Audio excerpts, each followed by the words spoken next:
বিরোধী দলের লোকদের এবং যে সংবিধানে যাদেরকে বলা হয় যে গণতন্ত্রের চতুর্থ স্তম্ভ, ফোর্থ পিলার অব ডেমোক্রেসি, যাদেরকে বলা হয় ওয়ার্ল্ড ওয়াইড। আমরা যারা বিভিন্ন দল থেকে নির্বাচিত হই, কেউ CIPM এর, কেউ বিজেপির, কেউ কংগ্রেসের, কেউ অন্য কোনো দলের, কিন্তু প্রেস মিডিয়াকে বলা হয় they are the unelected representative of the people. তাদের কোনো দল বা গোষ্ঠী নির্বাচন করে না, তারা স্বনিযুক্ত এবং যে কোনো দলের বা কোনো গোষ্ঠীর প্রতিনিধি না হয়েও তারা সমস্ত অংশের মানুষের প্রতিনিধি, সংখ্যাগরিষ্ঠ এবং যারা প্রান্তিক দুর্বল তাদের। ত্রিপুরাজ্যে এই বিগত 56-57 মাসে অন্তত কয়েক ডজন সাংবাদিক, সংবাদ সংগ্রাহক, ফটোগ্রাফার তারা লাঞ্ছিত হয়েছে, রক্তাক্ত হয়েছে, জোর করে চ্যানেল বন্ধ করে দেওয়া হয়েছে। এখনো অনেক চ্যানেল বন্ধ। যথারীতি অন্যান্য অপরাধে যেমন কোনো আসামি ধরা পড়ে না, এই সমস্ত ক্ষেত্রেতেও করে না।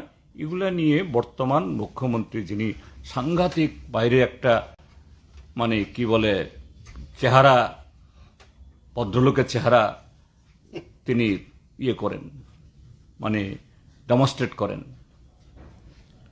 একটু ইনডাইরেক্টলি হলেও, সরাসরি তো খুব প্রকাশ করা মুশকিল, ইনডাইরেক্টলি হলেও বলবেন যে না, অতীত যা হয়েছে হয়েছে, সামনের দিকে তাকিয়ে চলতে চাই, পেছনটা ভুলে যান, খারাপ ভুলে যান, ভালোটা আসুন। উল্টু বললেন ত্রিপুরাজ্যের মধ্যে নাকি যে সাংঘাতিক গণতন্ত্রের বাতাবরণ, প্রেসের স্বাধীনতা, অথচ প্রতিদিন সংবাদ সংগ্রাহকরা আক্রান্ত হচ্ছে। কোনো কোনো পত্রিকা ইভেন হকিং করতে দিচ্ছে না, গাড়িতে তুলছে না, এবং বিজ্ঞাপনের ক্ষেত্রেতেও আটার ডিসক্রিমিনেশন। এত সমস্ত অন্যায়, বইফোর কিছু পত্রিকা, নিউজ চ্যানেল, এদেরকে লক্ষ লক্ষ টাকা পাইয়ে দিচ্ছে। আমি এটাও বলে দিচ্ছি, এগুলি সবগুলো ধরা হবে। যারা এই সমস্ত ক্ষেত্রেতে যারা কলম নাড়ছে, কেউ রক্ষা পাবে না, মাথার উপরে সেই ইয়ারা থাকবে না কেউ। তৃতীয় বিষয়টা বলছি আমি, 323 নিয়ে তো অনেক কথা হয়েছে, আমি সব কথা বলতে চাই না, এরাও ময়দানে আছেন। কিন্তু একটা বিষয় বলার একটা সময় এসছে। আমি কদিন আগে ফেসবুক লাইভে বলেছিলাম, আপনারা সবাই জানেন যে 2018 ইংরেজিতে 2019-এর লোকসভা নির্বাচনের আগে নরেন্দ্র মোদীর সরকার ভারতীয় জনতা পার্টির ভোট বৈতরণী পার করাকে সুগম করার জন্য 10% জেনারেল ক্যাটাগরির ক্যান্ডিডেটের জন্য চাকরি, মেডিকেল, ইঞ্জিনিয়ারিং, ম্যানেজমেন্ট, এসব ক্ষেত্রেতে সংরক্ষণের বিল এনেছেন খুব রাতারাতি। আমি তখন সাংসদ ছিলাম, প্রতিনিধি ছিলাম, আমরা বলেছি আমরা সংরক্ষণের বিরোধিতা করছি না, কিন্তু এটা যে ইকোনমিক ক্রাইটেরিয়া রাখা হয়েছে, ক্রাইটেরিয়া কি? 8 লক্ষ টাকা বাৎসরিক আয়, মিউনিসিপাল এরিয়াতে 1000 স্কোয়ার ফিট মানে ফ্ল্যাটের মালিক, অর্থাৎ আগরতলা শহরে 1000 স্কোয়ার ফিট মানে প্রায় 2 BHK, প্রায় 70 লাখ টাকা দাম। ফ্ল্যাট কালচার আগরতলাতে হয়েছে। তৃতীয় হলো 5 একর অব্দি কৃষি জমি, 5 একর মানে 12.5 কানি কৃষি জমি। চতুর্থ হলো মিউনিসিপাল এরিয়াতে 100 বর্গ গজ হাউজিং প্লট। এর মানে তো কোটিপতি। ইকোনমিক ওয়ার্কার সেকশন যে নরেন্দ্র মোদী যে ব্যবস্থা করেছে, এতে তারাও সে আওতে আসবেন। এইভাবে হলো স্বাভাবিক। এটা নিয়ে রিট পিটিশন হলো সুপ্রিম কোর্টে, আরো বহু কোর্টে। আমি কথাটা উল্লেখ করছি কারণে ত্রিপুরার যে 10,323-এর চাকরি মাননীয় উচ্চ আদালত, পরবর্তী সময়তে শীর্ষ আদালত তাদের চাকরির রিক্রুটমেন্টকে খারিজ করেছে। কারণ কি? কারণ অন্য কিছু না, অন্য কোনো প্রক্রিয়াতে বিন্দুমাত্র কোনো ধরনের অনিয়ম হয়েছে গুণাক্ষরেও এগুলি কেউ বলেনি, কিন্তু বলেছে বামপন্থী ফ্রন্ট সরকার যে রিক্রুটমেন্ট রুলস করেছে, যা 80-র দশক থেকে বলবৎ ছিল। আজকে ত্রিপুরাজ্যের মহাকারণ থেকে শুরু করে পঞ্চায়েত অবধি, কলেজ থেকে শুরু করে বালোয়ারি অবধি প্রায় 1.25 লক্ষ কর্মচারী এখনো আছে, তারা ওই রিক্রুটমেন্টের রুলসেই সবাই নিয়োজিত। হ্যাঁ, ওই না, নিডি একটা ক্যাটাগরি আছে। কাজে এটা থাকাতে এই রিক্রুটমেন্ট রুলস সংবিধানের যে স্পিরিট এই মোতাবেক না, কাজে এই চাকরি থাকতে পারে না বলে 2010 ইংরাজি এবং 12তে না, পোস্ট গ্রাজুয়েটটা এরা খারিজে 10,323 তার বলি হলেন। যাই হোক, শীর্ষ আদালত দিয়েছে, সবারই শিরোধার্য দুর্ভাগ্যজনক রায় হয়েছে, এবং এতে বলি হয়ে এখন অবধি প্রায় 150 10,323-এর শিক্ষক শিক্ষিকার মানে যারা ছিলেন অকালে প্রয়াণ হয়েছে। আরো অনেকের অবস্থা সাংঘাতিক করুন। তো এখন এই ইডব্লিউএস এর কেসে রিট পিটিশনে কদিন আগে রায় বেরিয়েছে সুপ্রিম কোর্ট থেকে, এবং 5 জনের সাংবিধানিক বেঞ্চ। যেহেতু সংবিধানে ইকোনমিক ক্রাইটেরিয়া থাকতে পারে না বলে ত্রিপুরারটা হয়েছে, কাজেই সাংবিধানিক বেঞ্চ, ত্রিপুরারটা যদি সাংবিধানিক বেঞ্চে যায়নি, ওটা হয়েছে 5 জনের বেঞ্চ। 3 জন পক্ষে রায় দিয়েছে, 2 জন বিপক্ষে রায় দিয়েছে। সংখ্যাগরিষ্ঠতার বিচারে এই ইডব্লিউএস টিকে গেছে। তো আমি বলছি, সেদিনও বলেছিলাম, আজকে বলছি আপনাদের মাধ্যমে, ত্রিপুরাজ্যের বর্তমান সরকার, আপনারা সবাই জানেন, ত্রিপুরাজ্যবাসী সবাই জানেন, গত 2018-তে 10,323 নিয়ে কি বলেছিল। অন্য একটা রাজ্যের একজন মন্ত্রী, এখন তিনি মুখ্যমন্ত্রী পদে আছেন, তিনি কি বলেছিলেন? आप लोग रिकॉर्ड करके रखिए, घुमा घुमा के चलाना, घुमा घुमा के चलाना। আর এখনকার যিনি মুখ্যমন্ত্রী তিনি বলছেন আমরা চাকরি দিছিও না, আমরা খাইছিও না, আমরা এটা নিয়ে কিছু করতামও না। ডাক্তার মানিক বাবু, ডাক্তার মানিক সাহা নাকি কথা বলছেন, আমি জানি না, আমি শুনিনি, কিন্তু 10,323-এর প্রতিনিধিরা বলছেন। আবার তাদের মিশন ডকুমেন্টে বলছে 10,323-এর জন্য তারা মানবিকভাবে সংবিধান মোতাবেক প্রয়োজনে পার্লামেন্টে যাতে সুপ্রিম কোর্ট খারিজ না করতে পারে, আবার আইন সংশোধন করে 10,300 দেশকে বাঁচাবেন।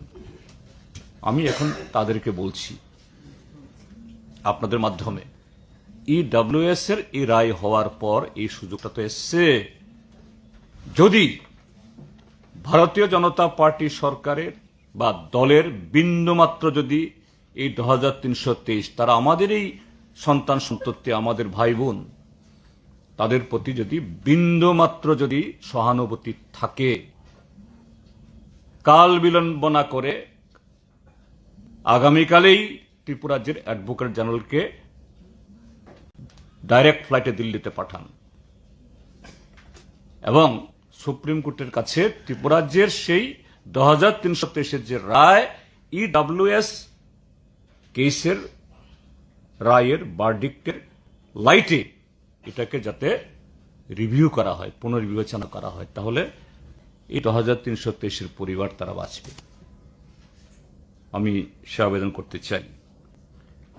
তৃতীয় জিনিসটা বলতে চাই, আমি দেখলাম গত পরশুদিন বোধহয় একটা মন্ত্রিসভা হয়েছে, অনেকগুলি কথা বলেছে, সবগুলি কথা তো বলে না, একই কথা 3-4 বার বলে, আমি এগুলি বলছি না। একটা জিনিস, এই সরকার যখন কাল পরশু চলে যাবে, বিদায় হবে, এখন মনে হয়েছে ডেন্টাল কলেজ করবেন। মুখ্যমন্ত্রী কি ডেন্টাল এমবিবিএস বলেই কি মনে হয়েছে ডেন্টাল কলেজ করবেন? কোথায়? বামফ্রন্ট সরকার আইজিএম এ সেখানে নার্সিং কলেজ এবং আরো কিছু করার জন্য যে বিল্ডিং করেছে, ওইখানে নাকি এটা হবে। আমি কিন্তু সিদ্ধান্তের বিরোধিতা করছি না। আই ওয়েলকাম, হ্যাঁ উই ওয়েলকাম, আমি স্বাগত জানাচ্ছি। কিন্তু গত 56 মাসে কোথায় ছিলেন আপনারা? কোথায় ঘুমিয়েছিলেন? ঘোষণা দিলেন হয়ে যাবে। একটা কলেজ করাটা কি এমনিই হয়ে যায়? ঠিক আছে, বামপন্থী ফ্রন্ট সরকার যাকে সকাল বিকাল গালিগালাজ করেন 25 বছর কুছ কাম নেই কিয়া, সেই বামফ্রন্টের তৈরি করা বিল্ডিং এ এগুলি চালু করবেন। কিন্তু টাকা কোথায়? উদ্যোগ কোথায়? ফ্যাকাল্টি কোথায়? এগুলি একটা ধোঁকাবাজি দেওয়ার জন্য ইয়ে না। চতুর্থ আরেকটা জিনিস বলছি আমি, এটা আমি শুনলাম আজকে জামপুই জেলাতে গিয়ে এবং গত পরশুদিন সাউথে। কদিন আগে সরকার একটা নোটিফিকেশন বের করেছে, এই যে সোশ্যাল পেনশন তো আগে থেকেই ছিল। বামপন্থী ফ্রন্ট সরকার কবে ঘোষণা করে গেছে, 1 লক্ষ টাকা অবধি যাদের আয়, তারা 60 বছর পূর্তি হলেই 1 লক্ষ অবধি আয়, তারা সবাই সোশ্যাল পেনশন বার্ধক্য ভাতার জন্য অ্যাপ্লাই করতে পারবেন। আর অন্যান্য ইয়েতে এটা নতুন কোন স্কিমের প্রয়োজন নেই। কিন্তু এই সরকার আরবিট্রারিলি অমানবিকভাবে লক্ষাধিক মানুষের এই পেনশন খেয়েছে। এই পাপের প্রায়শ্চিত্ত তো দিতে হবে। যাই হোক, এখন এই ইয়ে করার জন্য লক্ষাধিক মানুষের পেনশন বাতিল করে এদের পথে বসিয়ে দিয়ে একই স্কিম, এটাকে নাম দিয়েছেন মুখ্যমন্ত্রী সামাজিক সহায়তা প্রকল্প, অর্থাৎ বার্ধক্য ভাতা। একই আপনাদের কাগজে উঠেছে, কোনো কোনো চ্যানেলে দেখিয়েছে, এরা একটা নানাভাবে স্কিম করেছে। এই দরখাস্ত পেয়ে ব্লকে গেছেন, সিডিপিও দরখাস্ত রাখছেন না। বহু জায়গা থেকে এখন শুনলাম যে মন্ডলের হাত দিয়ে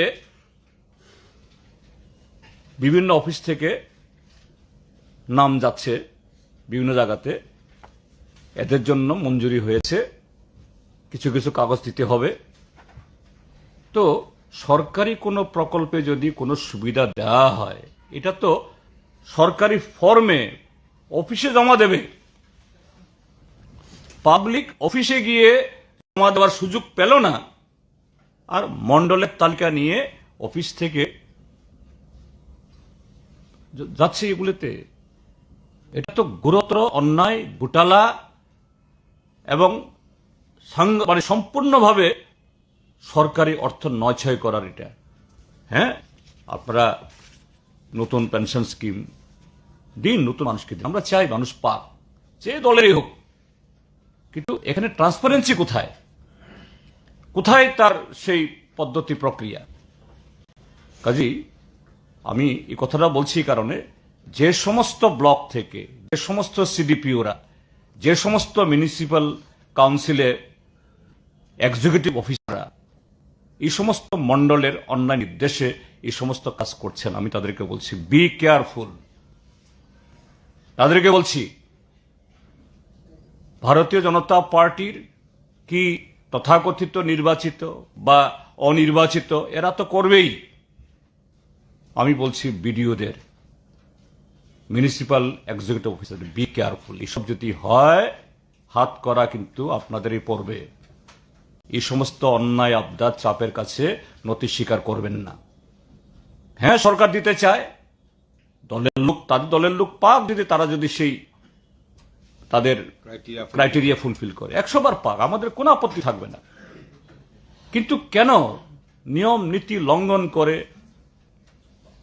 মানুষকে সুযোগ না দিয়ে, এগুলা তো অন্যায়, এটা হতে পারে না। পাবলিক মানি দিয়ে এইভাবে স্বজন পোষণ হতে পারে না।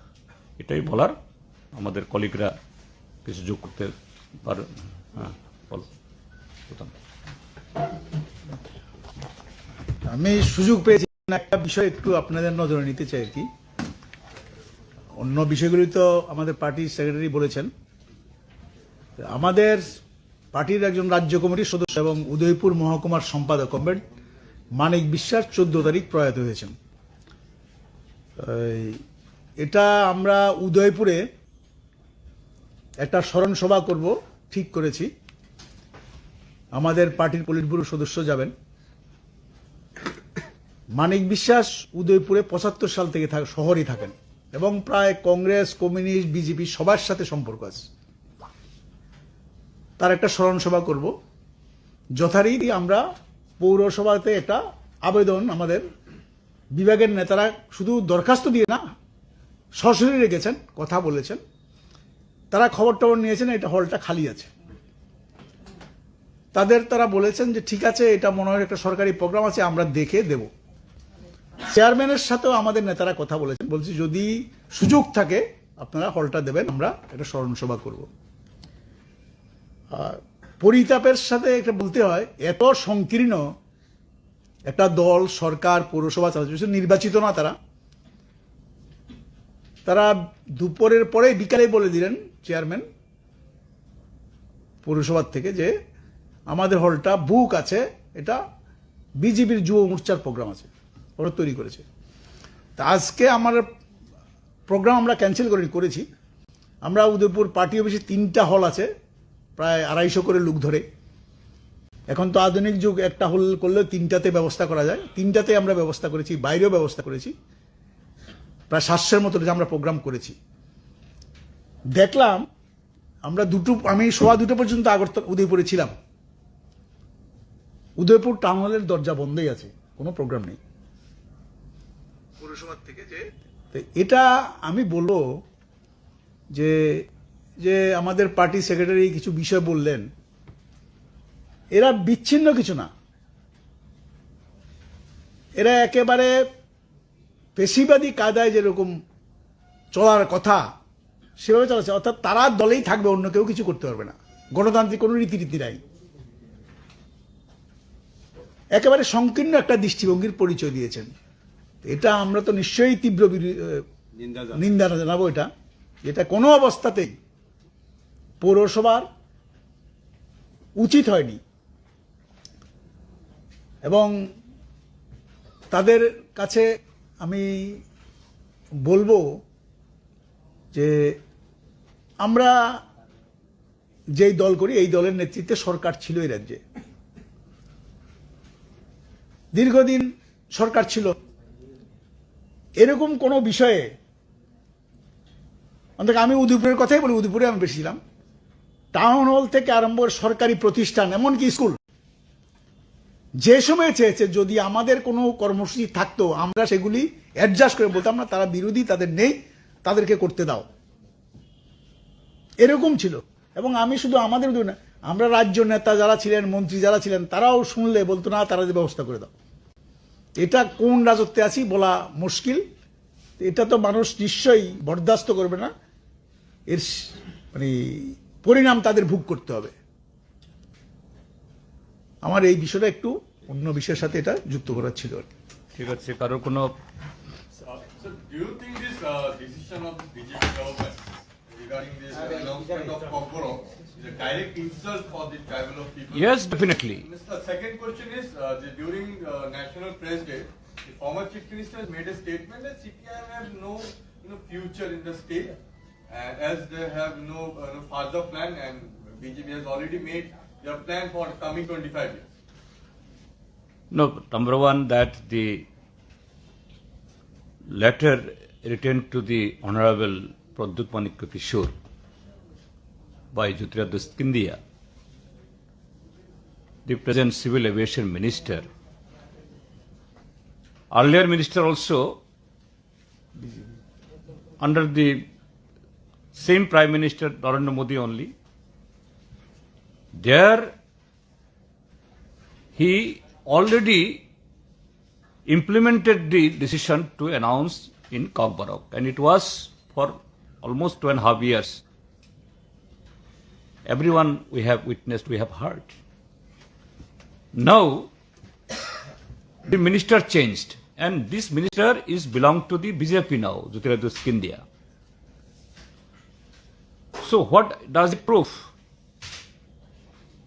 That even in the same government, same cabinet, if there the member of the another political party, he becomes the helm of the affairs, the decision comes something different. And if there is BJP one, that becomes something, another thing. And that is, what will say,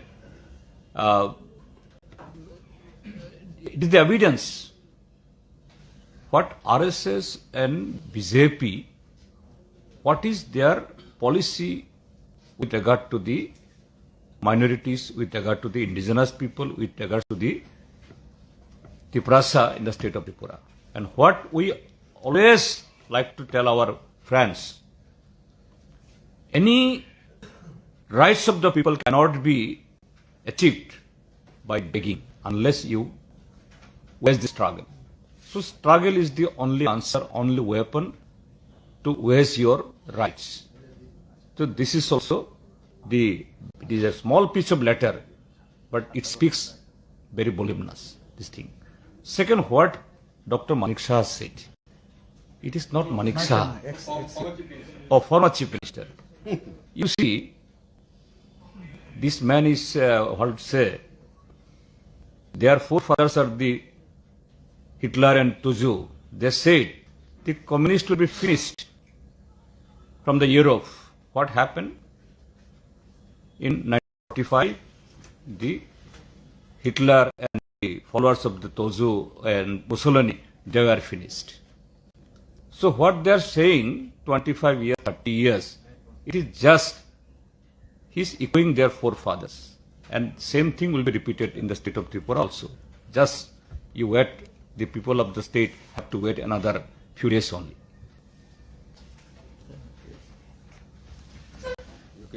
Thank you.